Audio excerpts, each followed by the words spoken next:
जय हिंद मित्रांनो, एक्झाम जागर या एज्युकेशन यूट्यूब प्लॅटफॉर्मवर तुम्हा सर्वांचं पुन्हा एकदा स्वागत आहे. मित्रांनो, या आधीच्या सत्रामध्ये तुमच्यासाठीचा प्रश्न होता, FIH हॉकी स्टार पुरस्कार 2023-24 मध्ये प्लेयर ऑफ द इयर या पुरस्काराने कोणाला सन्मानित करण्यात आले. या प्रश्नाचं योग्य उत्तर आहे पर्याय क्रमांक 3 म्हणजेच हरमनप्रीत सिंग यांना या FIH हॉकी स्टार पुरस्कारमध्ये प्लेयर ऑफ द इयर या पुरस्काराने सन्मानित करण्यात आलेला आहे. हरमनप्रीत सिंग हे भारतीय हॉकीचे कर्णधार असून त्यांनी हा पुरस्कार तिसऱ्यांदा पटकावला आहे. याआधी 2021 आणि 2022 मध्ये सुद्धा त्यांना या पुरस्काराने सन्मानित करण्यात आलं होतं. बरं, महिलांमध्ये हा पुरस्कार कोणाला देण्यात आला तर नेदरलँडच्या एब्बी जेन्सन यांना हा पुरस्कार देण्यात आलेला आहे. या पुरस्कारामध्येच सर्वोत्कृष्ट गोलरक्षकाचा पुरस्कार भारताच्या PR श्रीजेश यांना देण्यात आला. आजच्या सत्राचा पहिला प्रश्न पहा. अलीकडेच प्रकाशित हेनले पासपोर्ट इंडेक्स 2024 मध्ये कोणत्या देशाने अव्वल स्थान पटकावले? तर या हेनले पासपोर्ट इंडेक्स 2024 मध्ये सिंगापूरनं अव्वल स्थान पटकावलेलं आहे. मित्रांनो, सिंगापूरचा पासपोर्ट धारक व्यक्ती एकूण 195 देशामध्ये विजा फ्री प्रवास करू शकतो. बरं, यात दुसऱ्या क्रमांकावर कोणता देश आहे? तर यात दुसऱ्या क्रमांकावर एकूण 7 देशांना ठेवण्यात आला आहे. ते देश कोणते? तर Finland, France, Germany, Italy, Japan, south Korea आणि स्पेन हे 7 देश दुसऱ्या क्रमांकावर असून या देशाचा पासपोर्ट धारक व्यक्ती 192 देशामध्ये विजा फ्री प्रवास करू शकतो. तिसऱ्या क्रमांकावर सुद्धा 7 देशांना ठेवण्यात आला असून यात Austria, Denmark, Ireland, Luxembourg, Netherland, Norway आणि स्वीडन या देशांचा समावेश आहे. बरं, आपला भारत यात कितव्या क्रमांकावर आहे? तर भारताला यात 84व्या क्रमांकावर ठेवण्यात आला आहे. भारताचा पासपोर्ट धारक व्यक्ती एकूण 58 देशामध्ये विजा फ्री प्रवास करू शकतो. बरं, भारताबरोबरच 84व्या क्रमांकावर कोणकोणते देश आहेत? तर यामध्ये मॉरिटानिया, सेनेगल आणि तजाकिस्तान हे देश सुद्धा 84व्या क्रमांकावर आहेत. नेक्स्ट क्वेश्चन पहा. आंतरराष्ट्रीय हॉकी महासंघाच्या अध्यक्षपदी कोणाची निवड करण्यात आली? तर आता आंतरराष्ट्रीय हॉकी महासंघाच्या अध्यक्षपदी तय्यब इक्राम यांची निवड करण्यात आली आहे. नुकत्याच पार पडलेल्या निवडणुकीत तय्यब इक्राम हे पुन्हा एकदा निवडून आले आहेत. त्यांना एकूण 126 मतांपैकी 79 मते मिळाली व आता पुन्हा एकदा ते या आंतरराष्ट्रीय हॉकी महासंघाचे अध्यक्ष म्हणून कार्य करतील. ते किती वर्षासाठी अध्यक्ष असणार आहेत? तर पुढील 2 वर्षासाठी ते अध्यक्षपदाचा कार्यभार सांभाळतील. या आंतरराष्ट्रीय हॉकी महासंघाविषयी सुद्धा माहिती नोट करून घ्या. याची निर्मिती 7 जानेवारी 1924 मध्ये करण्यात आली होती. म्हणजेच 2024 मध्ये याच्या निर्मितीला 100 वर्ष पूर्ण झाली आहेत. याचं मुख्यालय कुठे आहे? तर स्वित्झर्लंडमधील लॉसने येथे याचं मुख्यालय स्थित आहे. प्रश्न क्रमांक 3. रोहिणी नय्यर पुरस्काराने कोणाला सन्मानित करण्यात आले? या प्रश्नाचं उत्तर आहे पर्याय क्रमांक 3 म्हणजेच अनिल प्रधान यांना या रोहिणी नय्यर या पुरस्काराने सन्मानित करण्यात आला आहे. हा जो पुरस्कार आहे यांना कशासाठी देण्यात आला? तर ग्रामीण भारतातील विद्यार्थ्यांमध्ये स्टीम म्हणजेच विज्ञान, तंत्रज्ञान, अभियांत्रिकी, गणित या शिक्षणाला प्रोत्साहन देण्यासाठी व ग्रामीण विकासातील उत्कृष्ट योगदानाबद्दल त्यांना हा पुरस्कार देण्यात आलेला आहे. मित्रांनो, हा जो रोहिणी नय्यर पुरस्कार आहे हा भारतातील ग्रामीण विकासात महत्त्वपूर्ण योगदान देणाऱ्या आणि 40 वर्षापेक्षा कमी वयाच्या व्यक्तींना देण्यात येतो. या पुरस्काराचं स्वरूप काय आहे? तर यामध्ये 10 लाख रुपये रोख, सन्मानपत्र आणि ट्रॉफी देऊन सन्मानित करण्यात येतं. अजून एक पुरस्कार पहा. मानसिक आरोग्याच्या समस्यांबद्दल जागरूकता निर्माण करण्याच्या कामासाठी महात्मा गांधी नेतृत्व अवॉर्डने कोणाला सन्मानित करण्यात आले? कोणता पुरस्कार आहे? तर महात्मा गांधी नेतृत्व पुरस्कार व या पुरस्काराने दारासिंग खुराना यांना सन्मानित करण्यात आलं. दारासिंग खुराना यांच्याविषयी ही माहिती सुद्धा नोट करून घ्या. त्यांनी ऑक्सफर्ड युनिव्हर्सिटीमध्ये आयोजित ग्लोबल मेंटल हेल्थ समिट 2024 मध्ये मुख्य वक्ता म्हणून काम केलं होतं. तसेच त्यांना 2024 मध्ये एशिया वन मासिकाद्वारे international personality of the year या पुरस्काराने देखील सन्मानित करण्यात आलेला आहे.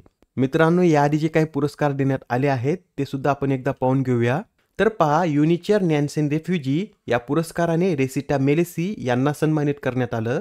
गान सम्राज्ञी लता मंगेशकर पुरस्काराने अनुराधा पौडवाल, साहित्याच्या नोबेल पुरस्काराने दक्षिण कोरियाच्या हानकांग यांना सन्मानित करण्यात आलं. विष्णुदास भावे गौरव पदकाने सुहासिनी जोशी, 25व्या लाल बहादूर शास्त्री राष्ट्रीय उत्कृष्टता पुरस्काराने राजश्री बिर्ला, तर 54व्या दादासाहेब फाळके पुरस्काराने मिथुन चक्रवर्ती यांना सन्मानित करण्यात आलेला आहे. आता हा प्रश्न पहा, यात काय विचारला आहे, तर नुकत्याच पार पडलेल्या चेन्नई ग्रँडमास्टर बुद्धिबळ स्पर्धेचं विजेतेपद कोणी पटकावले? या प्रश्नाचं उत्तर आहे पर्याय क्रमांक 1 म्हणजेच ग्रँडमास्टर अरविंद चिदंबरम यांनी या चेन्नई ग्रँडमास्टर बुद्धिबळ स्पर्धेचं विजेतेपद पटकावलेलं आहे. या स्पर्धेअंतर्गतच व्ही प्रणव यांनी संपूर्ण स्पर्धेत अपराजित राहत चॅलेंजर्स विभागाचं विजेतेपद पटकावलं आहे. प्रश्न क्रमांक 6 डिफेन्स स्पेस एजन्सीद्वारे आयोजित पहिल्याच अंतरिक्ष अभ्यास 2024चं आयोजन कोठे करण्यात आले? तर हा जो अंतरिक्ष अभ्यास आहे याचं आयोजन नवी दिल्लीमध्ये करण्यात आलं होतं. मित्रांनो, अत्यंत महत्त्वाचा प्रश्न आहे, कारण अंतराळ आधारित धोक्यांचा सामना करण्यासाठी आणि देशाच्या अंतराळ मालमत्तेचे संरक्षण करण्यासाठी भारताचा हा पहिलाच लष्करी अभ्यास आहे. याचं आयोजन 11 ते 13 नोव्हेंबरपर्यंत करण्यात आलेलं आहे. बरं, या अंतरिक्ष अभ्यास 2024चं उद्घाटन कोणाच्या हस्ते करण्यात आलं? तर भारताचे CDS जनरल अनिल चौहान यांच्या हस्ते याचं उद्घाटन करण्यात आलेलं आहे. आणि अंतरिक्ष अभ्यासाचे आयोजन कोणाद्वारे करण्यात आलं असं जर विचारलं तर एकात्मिक संरक्षण कर्मचारी मुख्यालयाच्या डिफेन्स स्पेस एजन्सीद्वारे याचं आयोजन करण्यात आलं होतं. प्रश्न क्रमांक 7 national thermal power corporation limited म्हणजेच NTPCने जगातील पहिल्या CO2 ते मिथेनॉल रूपांतरण प्लांटचं उद्घाटन त्यांच्या कोणत्या प्लांटमध्ये केले?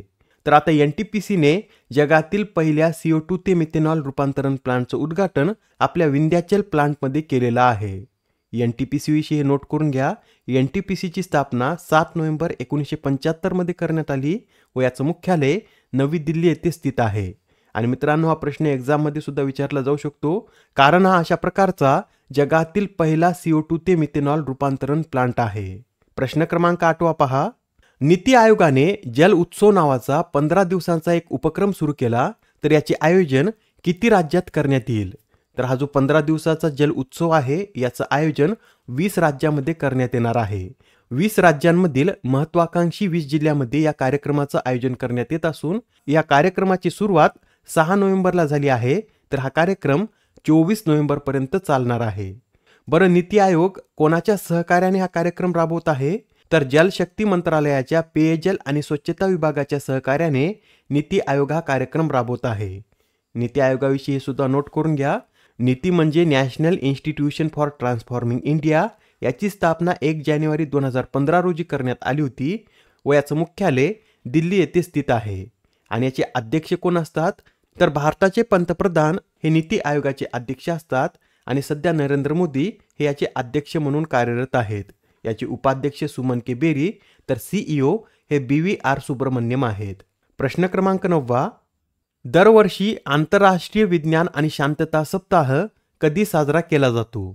तर हा जो आंतरराष्ट्रीय विज्ञान आणि शांतता सप्ताह आहे हा 9 ते 15 नोव्हेंबर दरम्यान साजरा केला जातो. या सप्ताहाची सुरुवात 1986 मध्ये करण्यात आली होती व 1988 मध्ये संयुक्त राष्ट्राने याला वार्षिक उत्सव म्हणून मान्यता दिली. तेव्हापासून हा सप्ताह दरवर्षी साजरा करण्यात येत आहे. आजच्या सत्रामधील शेवटचा प्रश्न पहा, जागतिक न्यूमोनिया दिवस कधी आयोजित केला जातो? या प्रश्नाचं उत्तर आहे पर्याय क्रमांक 4 म्हणजेच 12 नोव्हेंबर या दिवशी जागतिक न्यूमोनिया दिवस साजरा केला जातो. बरं, हा दिवस पहिल्यांदा कोणाद्वारे आयोजित करण्यात आला होता? तर 12 नोव्हेंबर 2009 रोजी ग्लोबल कोलिशन अगेन्स्ट चाइल्ड न्यूमोनियाद्वारे हा दिवस पहिल्यांदा साजरा करण्यात आला होता. बरं, यावेळेची या दिवसाची थीम काय आहे? तर every breath counts stop pneumonia in its track अशी यावेळेची या दिवसाची थीम आहे. न्यूमोनियाविषयी हे सुद्धा नोट करून घ्या. न्यूमोनिया हा जीवाणूजन्य आजार असून या आजारासाठी डिप्लोकोकस न्यूमोनी हा जीवाणू कारणीभूत असतो. याचा प्रसार हवेमार्फत होतो व या आजारामध्ये फुफ्फुसावर सूज येते. याच्या उपचारासाठी पेनिसिलिनचा उपयोग केला जातो. बरं, पेनिसिलिनचा शोध कोणी लावला होता? तर अलेक्झांडर फ्लेमिंग यांनी पेनिसिलिनचा शोध लावलेला आहे. आजच्या सत्रामधील तुमच्यासाठीचा प्रश्न पहा, 29व्या संयुक्त राष्ट्र हवामान बदल परिषदेचं आयोजन कोठे करण्यात येत आहे? आता या प्रश्नाचं उत्तर कमेंटमध्ये देण्याचा प्रयत्न करा. उत्तर चुकलं तरी काय हरकत नाही, कारण ज्यावेळेस तुम्हाला या प्रश्नाचं योग्य उत्तर माहीत होतं त्यावेळेस हा प्रश्न तुमच्या दीर्घकाळापर्यंत लक्षात राहतो. तर आता पुढच्या सत्रामध्ये पुन्हा भेटूया. धन्यवाद.